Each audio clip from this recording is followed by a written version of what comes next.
Welcome back to First Christian Church for our Sunday school lesson today. And Clementine wants to learn about old Moses, don't you, Miss Clementine? You do, don't you? You're really excited to learn more about Exodus and what happened. Well, have you ever felt that God was calling you to do something? Yep, I think God's calling Clementine to get down right now. You weren't sure you were able to do it or had the ability to do it. Well, if that's the case, then today's lesson will be for you.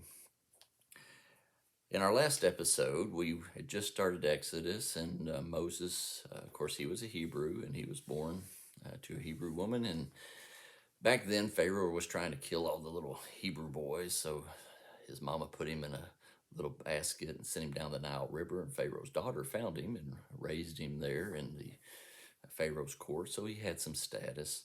And as he got older and he saw some of the Egyptians treating the Hebrews, of course, they were slaves, treating them really bad. He eventually killed one of the Egyptians, and then he ended up running away to Midian, which is what we now know as the Sinai Peninsula. And he was met up with the priest and married one of his daughters, Zipporah. And that's where we left off last week. And so Moses is now a shepherd, and he's tending sheep there in Midian, and just kind of minding his own business. No difficulty in his life, and he's out. He's wandered kind of far away from his home there in Midian, and he was near a mountain named Mount Horeb, which we also know as Mount Sinai in the Bible, and that comes up a lot in the future stories. And as he's around this mountain, he sees this bush, and it's on fire. And he notices that the bush is not burning up. It's not being consumed by the fire. And he's just amazed by it. And as he gets closer, the bush actually speaks to him, which you can imagine startled Moses quite a bit. And I'm going to read from chapter 3 of Exodus when it says, God called him out of the bush, Moses, Moses. And he said, here I am.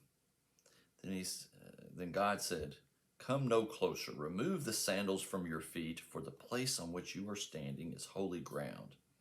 And God said, I am the God of your father, the God of Abraham, the God of Isaac, the God of Jacob. Yeah, the God of Jacob too, whose name changed to Israel. Clementine knew that. And Moses hid his face, for he was afraid to look at God.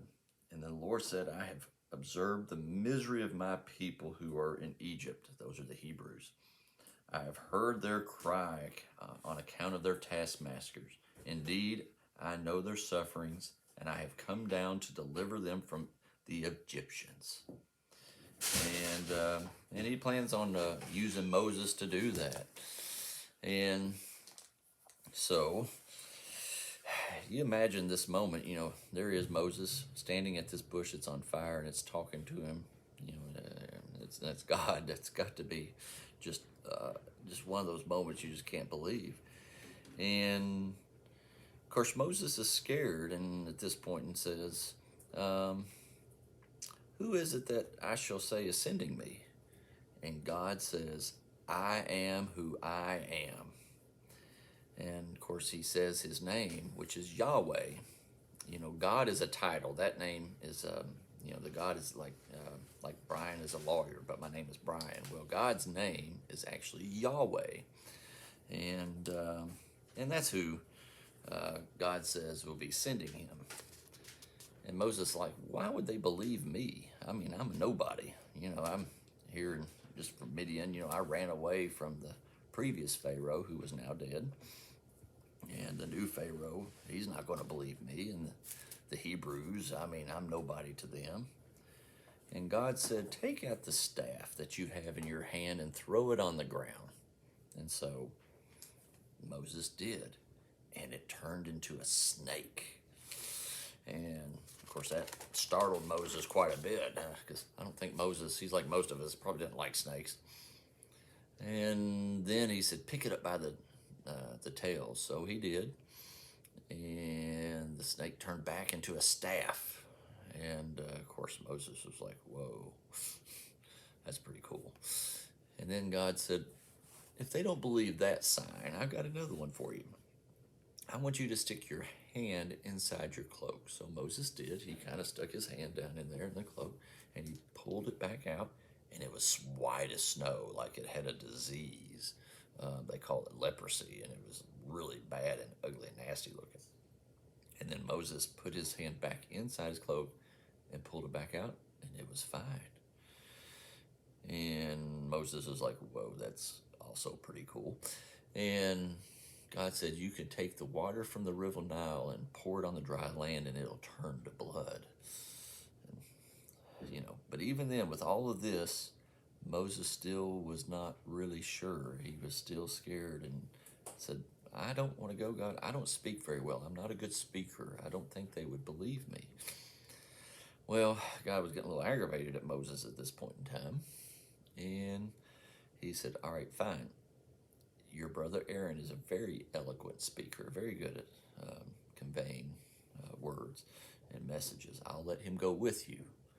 You tell him what to say, and between you and Aaron, we will convince Pharaoh to let the Hebrew slaves go from Egypt so that they can go back to their homeland in Canaan, there where is now modern day Israel. And I guess Moses ran out of excuses and said, okay, let's do this thing. And so he went back and talked to his father-in-law, the priest, and told him what God had told him to do. And the father-in-law said, go in peace. So Moses took his wife, Zipporah, and his sons. He had sons at this point in time. And they headed back to Egypt. And as he was going, he ran into Aaron, explained everything to him. And to Aaron's credit, he believed Moses. And it's like, wow, okay, let's do this thing.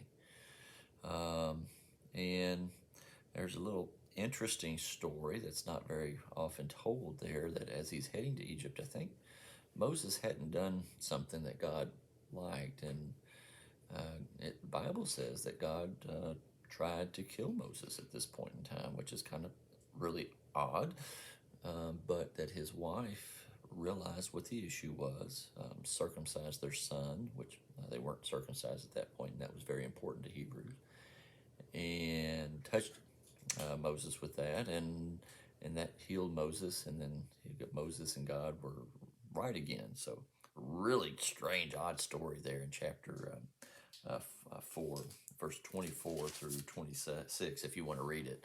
Kind of strange, but anyway, so God and Moses were back on the same side again, and they started heading to Egypt, where we will pick it up next week, as we are going to talk about 10 plagues that Moses, we'll probably talk about 9 of them, that Moses brings down upon the Egyptians, because Pharaoh doesn't want to let the slaves go. He's got free labor. He doesn't want to let them go. So we're going to see an epic battle between Moses and Pharaoh, which God is in control of. And the lesson here is, for today, is, when God calls you, he didn't always just call you for your ability. He calls you for your availability. He will give you the tools that you need and all the gifts to carry out the mission he has called you to do. All he asks you to say, here I am, and he will help you faithfully carry out that mission. So in our workbook, we have our workbook here. I think we are up to page 127, and I want you to work through 127 through 132 as we begin continually working on parts of verses and learning how to use our Bible and understanding all the little numbers and letters that are in those verses. So 127 through 132. And I hope you have a wonderful week, and God bless.